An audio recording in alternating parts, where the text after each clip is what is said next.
Oh, look at that. Can you hear that line? Sugar. That is peeling line, my goodness.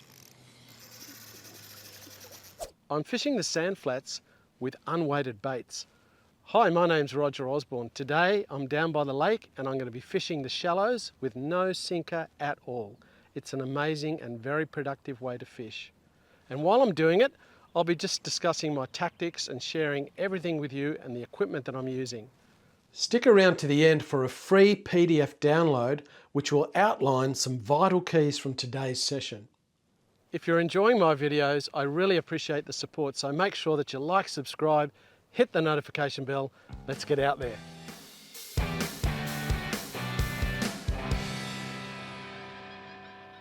So it's kind of mid-afternoon at the moment. The sun's still pretty high, but I've got a run-in tide. High tide is at about 6 o'clock, which is an hour and a half before dark. So I think that's a real positive.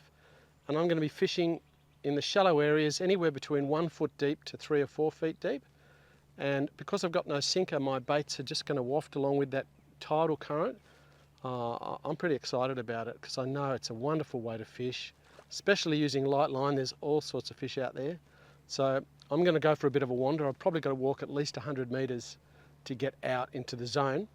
So I'm going to head out there and hopefully load up my bag with some fish. I left my landing net in the car.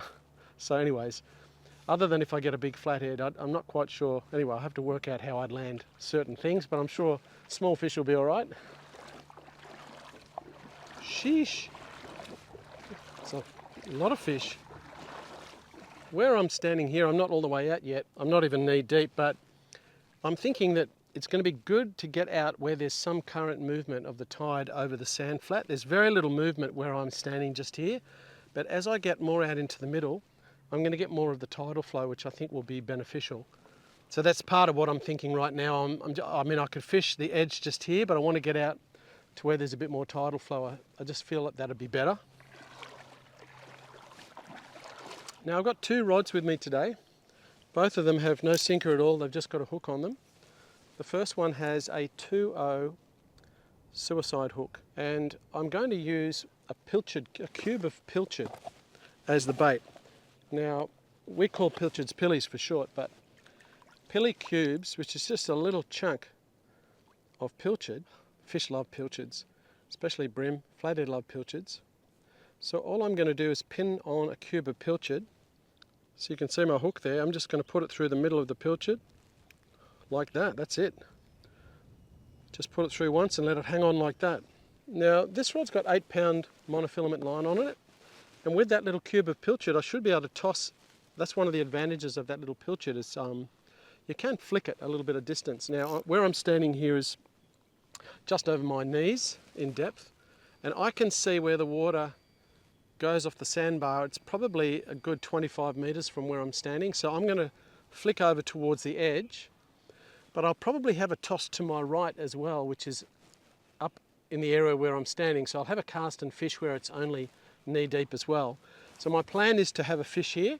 I've got my 2 lines. I'm going to have my pilchard on this one, and on my other rod I'm going to put on a nipper, and it's a nude nipper as well. It's by itself, no sinker, and I'm going to toss the pilchard bait out and have that sitting in my lone rod holder, and then I'm going to hold on to the rod that has the nipper. So I think it'd be interesting to see how far this goes actually. Oh well, that actually really flies. Gosh, that went fantastic. I'm going to set my drag relatively light, and I'm not going to hold on to it. I'm going to put it in my rod holder, and hopefully a lovely bream or something, probably most likely a bream, would take that. If it lands close to a flathead, you might get a flathead. Now my second rod, I have 8-pound braid on this rod and an 8-pound fluorocarbon leader. I could go lighter, I could go 6-pound. I just didn't have any in my bag, but 8-pound is fine. So I've got my pilchard bait out there. The next bait I'm going to put on is a nipper.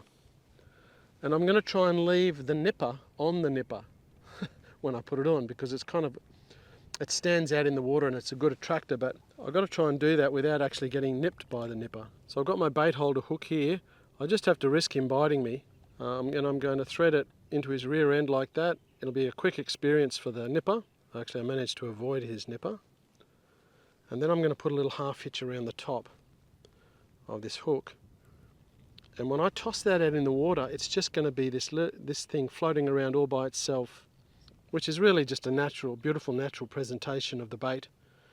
So I'm going to flick this nipper out, and then I just got to be a little bit patient and see what's going to happen.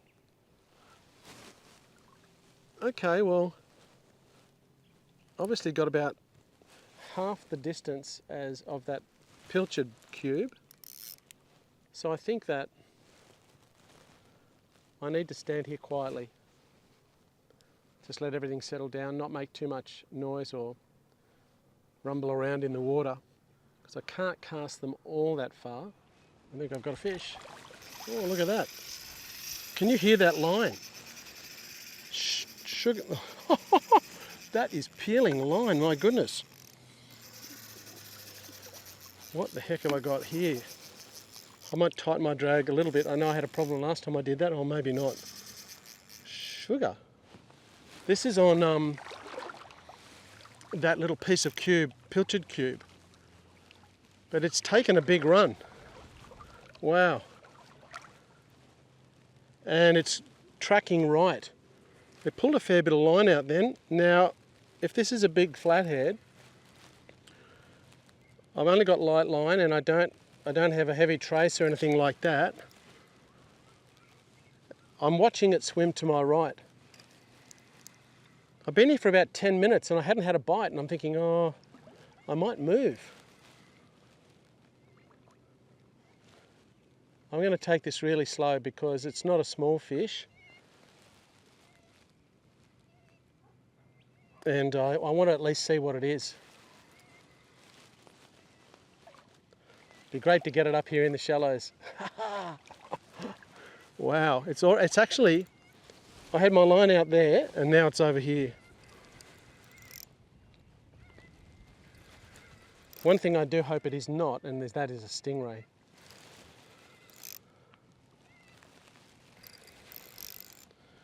Which there is a possibility, because you get a lot of stingrays in here, but it's coming towards me quite easily now. I'm just gently easing it towards me. I think it's probably unlikely for a flathead to do what it's doing. It's just, it's actually not very far away now. If it's a stingray, that'll be...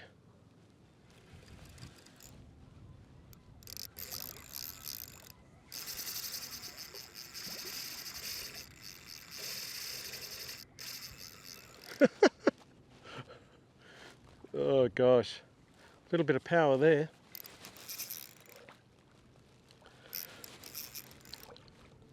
I've actually got an 8-pound mainline on this rod, and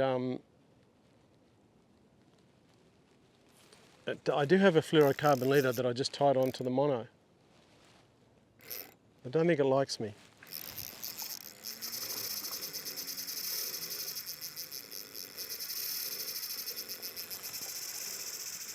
Lots of things like pilchards. Oh well, let's get this guy in. Okay, getting closer now. Oh my gosh, there it is right there. That's quite a large stingray actually, with a long whippy tail, which I don't really want. I don't really want his whipping tail near my legs. So I think I'm going to have to somehow break this line. Now here he is to just... I'm going to hold it. If he breaks the line, he breaks it. Look, you can see his tail coming out of the water. Okay, now I'm going to come back here. Yeah, he's sucking the bottom there. Actually, his tail is about good metre long. Look at that. Whoa! Yeah, he's... Don't swim my way. I just want to try and get my leader. Okay, beautiful. Now I'm going to need to scare him away because he's sitting right there buried in the sand next to me. And I want him to go away. Go on, off you go, mate. Yeah, there he goes. He's taking off over there. Well, anyway, a little bit of excitement, not what you want, but it was nice. It's always good to get a big run. I've got some hooks in my back pocket, so I'm just going to quickly retie a hook. And I think I might move locations because I've been here for 10 minutes or so. I've only had one bite that was a stingray. All I've got with me is 2 packets of hooks. I don't like to waste time if I'm not getting any bites at all. I like to move around until I can find the fish. So I'm going to walk over to the actual main channel. I'm going to flick my baits out into the flow and let the current drag them along, and I'm going to cover some ground that way and just see if that is a better thing to do. So I'm just going to go for a bit of a wander for about 100 metres over that way. I saw a big flathead on the way out here. I saw heaps of fish actually, and quite a big flathead. It took off and made a big puff of smoke. So I might see some more while I'm walking across. I've walked across the sandbar and I'm right on the edge of the channel. There's definitely a fair bit of current in there. And the footing's a little bit firmer there. The bottom was a bit spongy where I was before. But it's a little friendlier where I'm standing here. So that's good. So basically when I chuck my line out in the current, it's going to swing right around to the other side. But I think it's good because it means my bait will be covering ground. That little bit of pilchard will be just skipping across the bottom in this in the flow here. It'll kind of work its way around and end up round to my left, and hopefully a fish sees it while that's happening. I still have my original yabby on. I'm going to replace it because it's looking a little bit pasty. So let's see if we can get something else other than a stingray. That'll be good. I've had a few people make comments who don't live in Australia and they're concerned about crocodiles in places like this, you know, standing out in the water. But in the southern parts of Australia we don't have any creatures like that. Really, it's only in northern Australia that crocodiles become a problem. There's none for probably more than 1,000 kilometres from where I am. There's no crocodiles at all. I didn't see much when I walked across. When I was walking across the sandbar, I really didn't see any more flathead. I didn't see any whiting. I didn't see any other fish. I did see a lot closer to the shore. Just going to flick this little bit of this nipper out and let him drift along.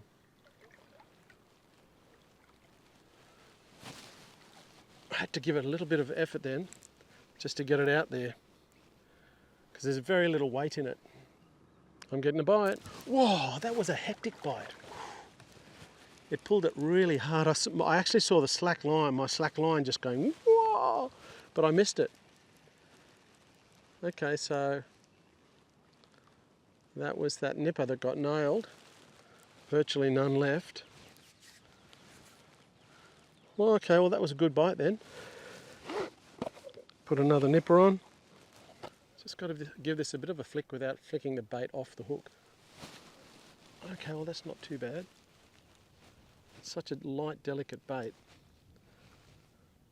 See if I get nailed again, which would be good. Well, my pilchard cube was gone then. I didn't feel anything or notice anything. I'm actually tempted to burley up here because the water's going this way and the scent will head out across the sandbar. I brought a couple of extra pieces of pilchard. I'm just going to mush it up in the water and let all the juices and the oils come out of it. As the current's rushing past my fingers, I'm just going to squeeze it. You can see all those lovely little bits of fish flesh that are coming off there, and that is going to just waft down there with the current. I think what I'll do is I'll chuck a cube of pilchard out in that general direction that bit of burley went, with the hope that fish smell that and they just come running in there in search of it. So I'm going to cast, I've got the wind behind me which will help. I'm going to cast kind of into the sun with this little cube. It'll go quite a long way because they're quite heavy, the little cubes of pilchards. There it goes. Plop. Okay, well I'm going to whack it over there. It's far enough away from me.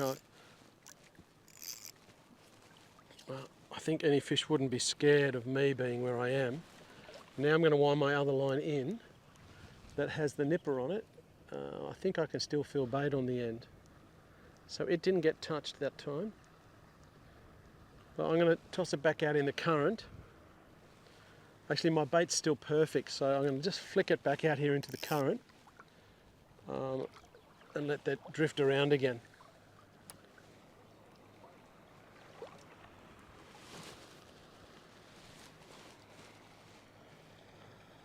Okay, so I can't cast it very far, especially into the wind.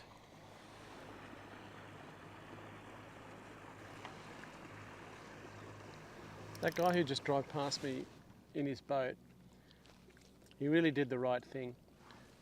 As he was approaching me, he slowed right down to a really quiet idle and then just went past, was a good 50-80 metres past before he increased his speed at all. And that's just showing courtesy to people when they're fishing. That's what I do when I'm in my boat. If I see someone's anchored up in their boat or fishing from the shore, I don't go tearing in and just stirring it all up and making a big noise. Just good to be quiet and stealthy and just respect other fishermen and treat them the way that you'd like to be treated. That's what I do anyway, and I could see him with his kids, he was great actually. Just quietly snuck by, which was awesome. I know it sounds obvious, but I've realised that with this nipper bait, because that's all I've got on my line, you obviously can't cast into the wind, or when you cast into the wind you get almost no distance at all. I'm lucky to get 10 metres.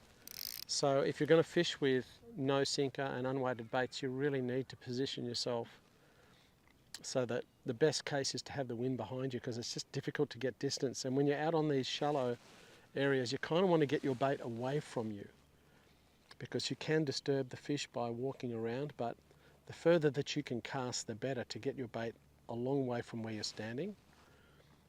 But I did get a bite there before. I'm going to try now in a second casting with the wind, because I can get almost no distance. It's just the wind's dropped again now, but it keeps coming in gusts. Can't really quite get out there far enough. I'll have a try now. My bait is still good, so the yabby's holding up.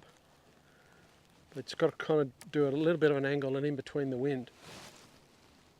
Okay, so half my bait fell off then because I put a bit of effort into the cast. But it was 3 casts old anyway, so I need to rebait it. Oh, sugar! Look at that. Man, this is the pilchard again, just went for a big run. Please don't be a stingray this time.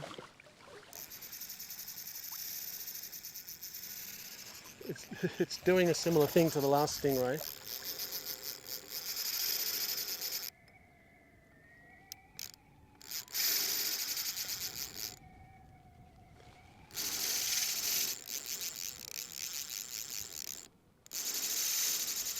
It's playing a familiar tune. Wow, he's taken a fair bit of line, this guy. He's actually gone off the sandbar out into the channel.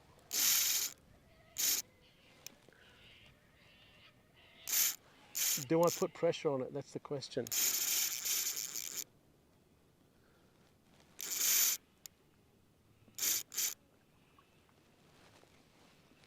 I'm hoping it's not another stingray, but I have a feeling it might be. Okay, swimming back towards me. I'll get him back in this way. He might go. If he goes around that pole, I'm in trouble. Yeah, winding him back in. He's swimming. He's making it easy for me. Swimming towards me. I'm actually going to not be gentle with this, because if it is a stingray, I don't want to waste time on it.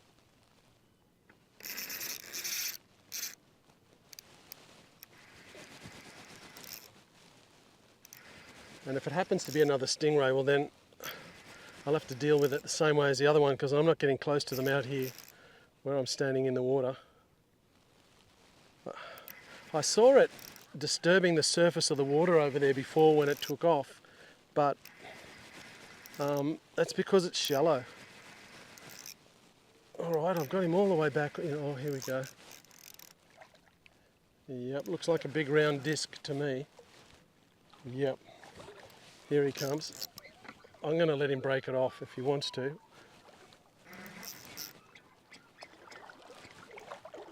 Oh, yeah, there you go. He broke the line. Oh well, saved me from getting too close to him. He was about the same size as the last one, quite solid. So they come along like a vacuum cleaner, and the piece of pilchard is sitting on the bottom and they just suck it up. So I think I might toss this other line out again and then tie another hook on this one. This guy's got a big nipper. They can draw blood. I really wouldn't want to put my finger in there and get that stuck in there, because I'd be making a bit of noise if I did that. So I'm going to disable him.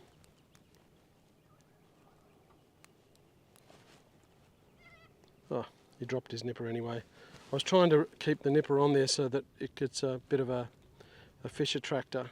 So I'll thread him onto the hook. This time I'm going to cast him with the wind, with the current flow.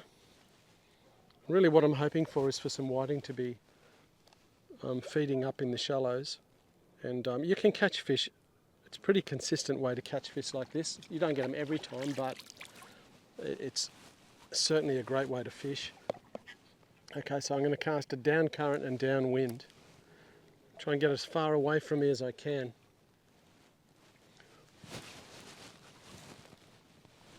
Okay, well, it was a little bit, I mean, not too bad, but, and I'll let a little bit of line out so it can drift a bit.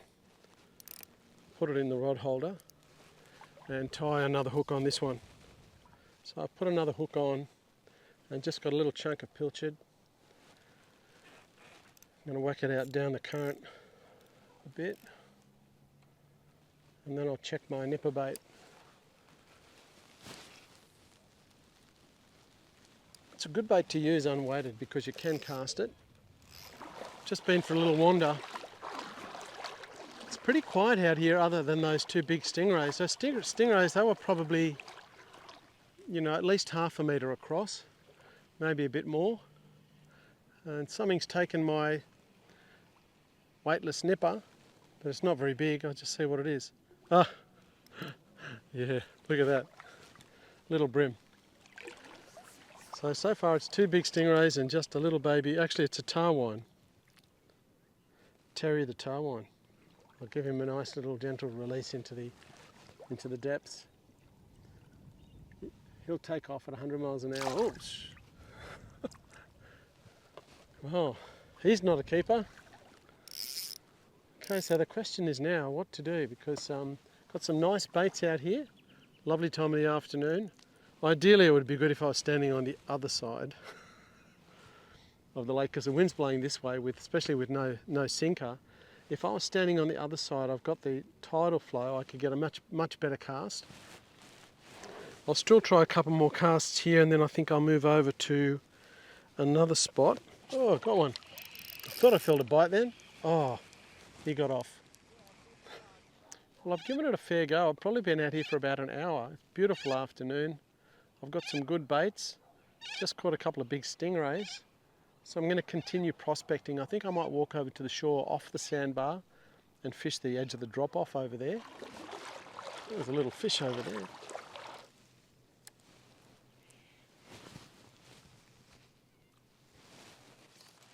First cast. Oh. It jumped out of the water, so that's interesting. I just tossed out this unweighted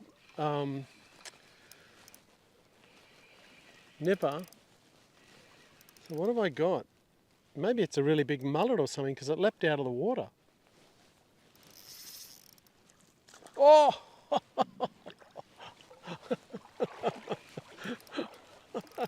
Classic. Whoa!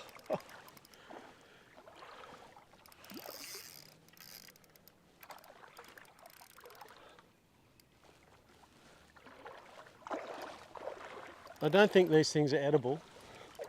Although I think I've heard of someone trying to eat them.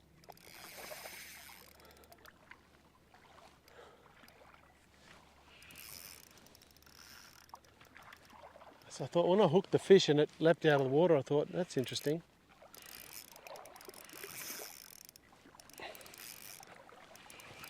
Bringing him in. Here we go, here we go, here we go, here we go. Wow. These things look like a massive garfish, but have a look at the teeth on it. This thing is called a long tom. They've got very sharp teeth. They look a lot like a kind of a garfish, but oh, I don't want to get my finger stuck in there. I don't think they're edible. I haven't really heard of people eating them. I've caught plenty before.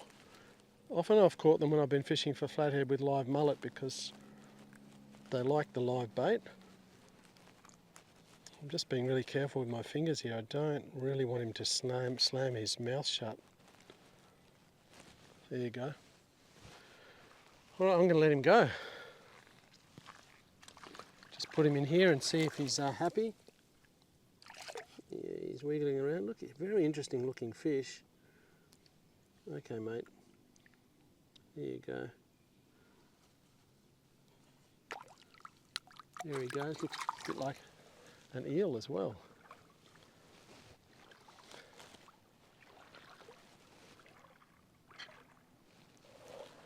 I moved off the sand flat because it's a bit quiet out there today, and I didn't have the wind really helping me that much where I wanted to be. But it's I love fishing out in those places. I catch so many fish out there. It's just you're more likely to catch lots of fish than not. It's a little bit unusual today, especially with some lovely unweighted baits. But I still think, just got to untwist this. That's it. So I'm going to toss this unweighted nipper out again and then toss my other line out as well. See if I can get something to eat for dinner.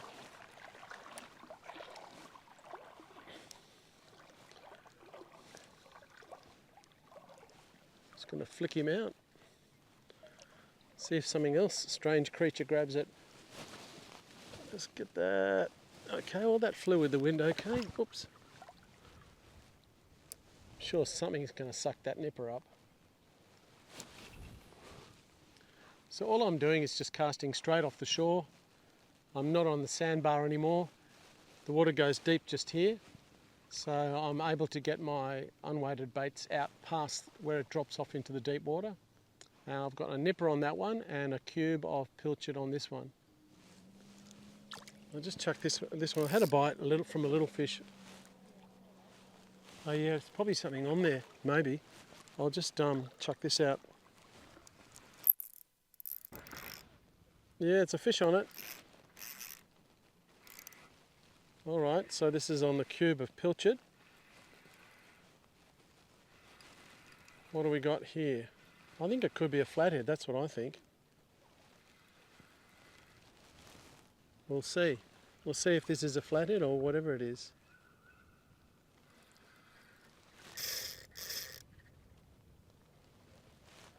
Or is it another one of those things that I had before? I think it could be. Oh no! I'm thinking, oh no, don't tell me it's another stingray. But it's not, it's a flathead.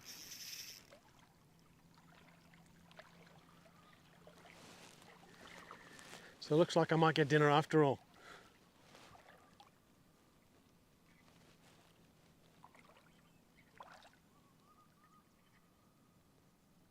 Just got to be gentle because I don't know if he swallowed that tiny little piece. In fact, he has swallowed it, so if I'm not careful, he could bite me off. And he's already pulling quite hard. Man, it's got a lot of fight in him. Goodness me.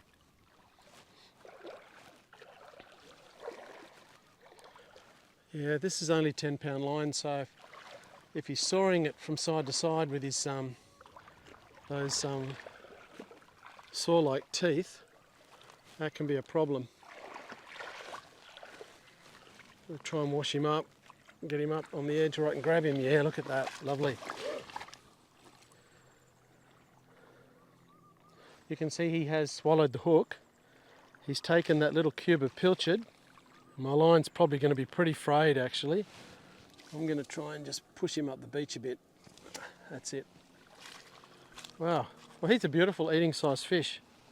He's a nice fish. He's probably, what, 10, 20, 30, 40, probably about 48. So just a nice size for eating.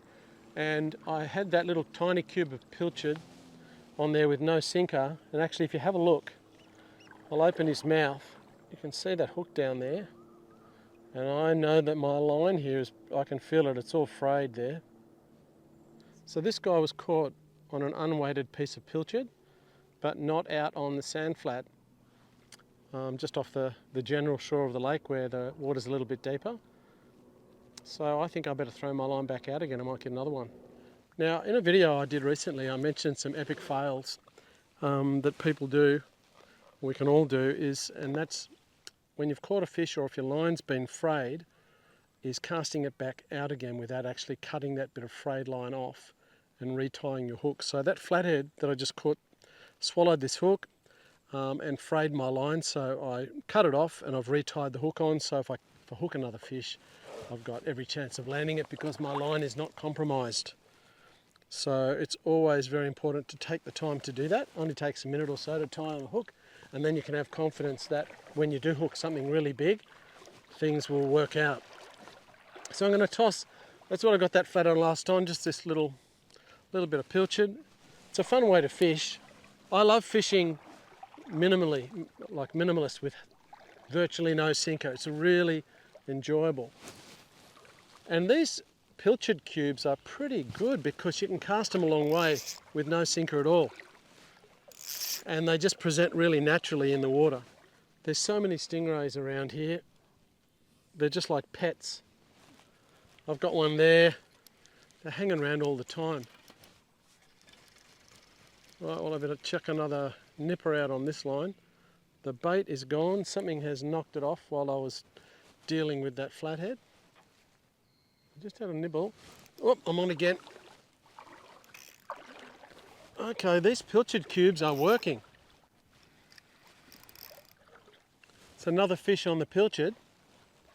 I've had a few nibbles on the nipper, but these little cubes of pilchard are working.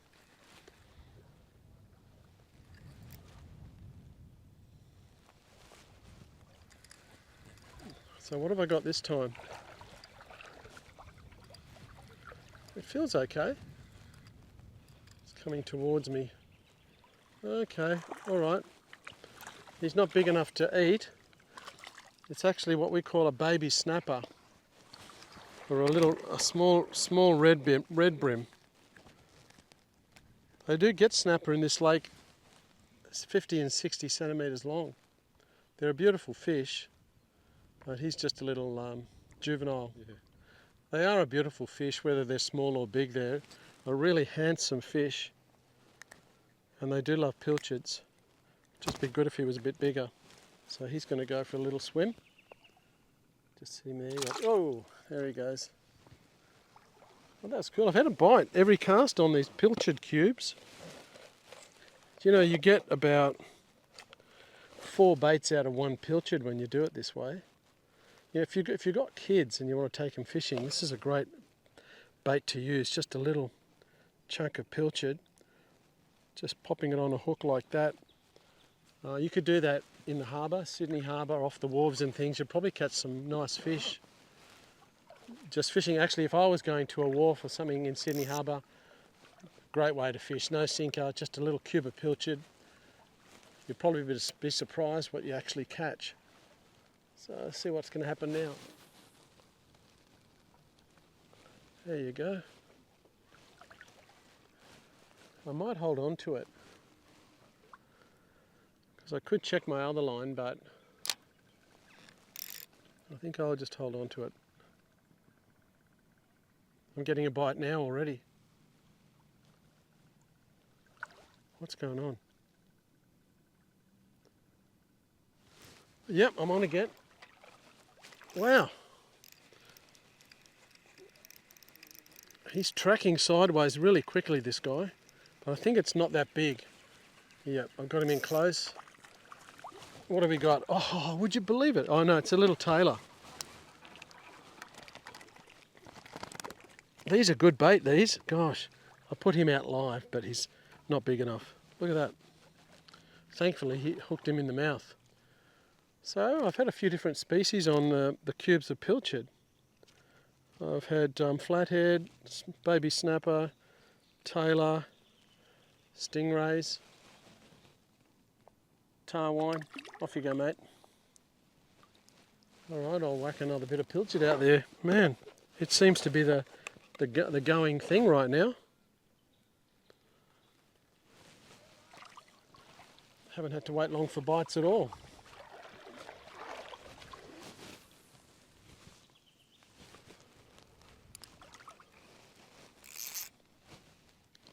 Okay, let's see how long it takes to get a bite this time.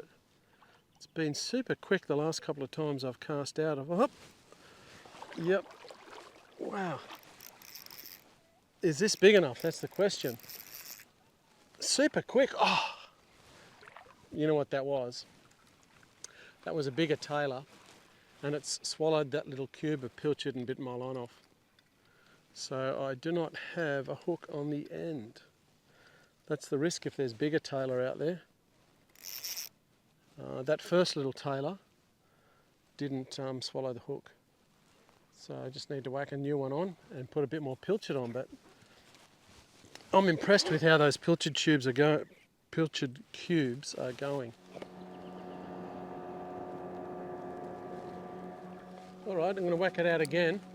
And I'm getting hit every time I chuck out a little piece of pilchard, I'm getting whacked.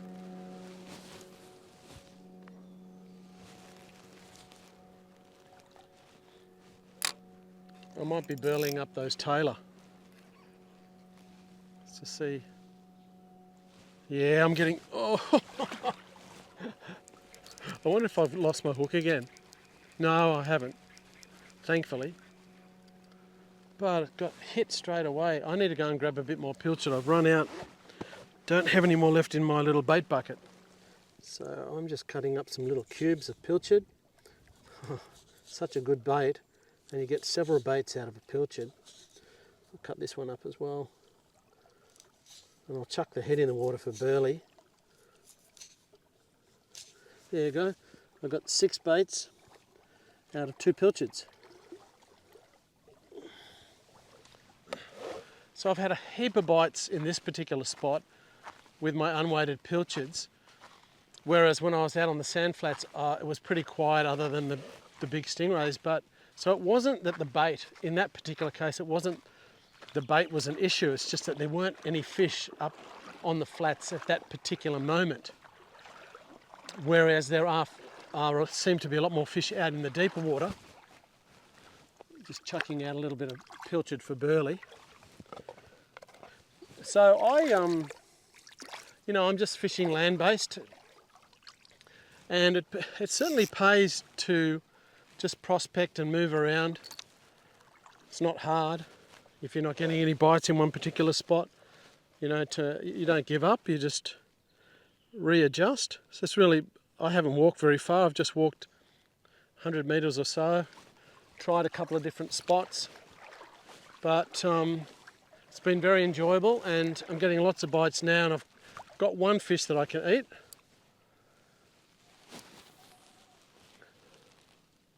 See how long it takes to get a bite this time. I mean, if the tailor grab it while it's mid-water, it can't really get into the zone of where fish like flathead and bream, etc. are. It needs to sink down near the bottom.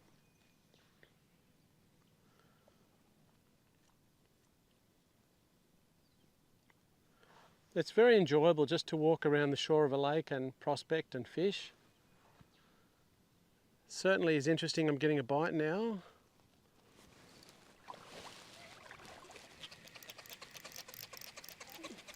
Whoop. I don't know what's going on then. I still got a little bit of bait left, but something was picking it up and running with it. Look, it hasn't even been savaged. What was that? Chuck it back out again. Oh, fell off my hook. I thought it might have been a little bit unstable on the hook, and it was. Yeah, I'm on again. All right. I love it when that happens. Okay, what do we got this time? It feels more brimmy to me than it does. I don't think it's that big. It's coming in pretty easy. Yep. So it's another small red brim baby snapper. So you definitely do get bigger ones in here, but it seems to be a really good nursery for small fish. It's always great to see so many small snapper around. This is not the same one that I caught last time. He's just, I reckon, a fraction smaller than the last one. You gonna go? Yep. Yeah, it'd be great if there were some bigger ones out there. I think I might have a couple more casts while the fish are biting.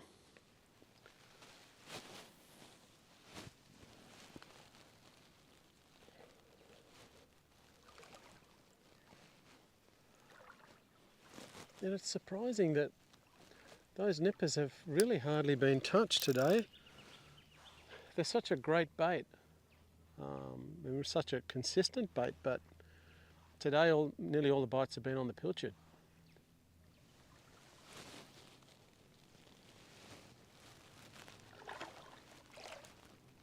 Oh, look at that. Yep. It's going. Have I still got it? Yeah. So that's the pilchard again. Not very big though, I don't think. Let's just see what we've got this time. Keep him away from my other line. Same thing again, would you believe? A lot of these little snapper. So he can go back to grow bigger again. Oh, something's taken the nipper. It's good to see the nipper get a little bit of action. Just got to watch out for that stingray there. Yeah, more of the same. Another little baby snapper. He took a nipper this time. Must be a lot of them out there. If you'd like a free PDF download of some vital keys from today's session, hit the link in the corner or in the description below. As always, it's wonderful being out in the fresh air, in nature, fishing, doing some exercise. It's like doing a step class wading through all that water. But had a great time, ended up with a nice flatty for dinner and caught a few small snapper. But what I was showing you today with the unweighted baits, and in particular those pilchard cubes, are really good because they've got enough weight to be able to cast them a distance without a sinker, and the fish love them. So I reckon it's a good tactic to use. I look forward to seeing you very soon in the next video.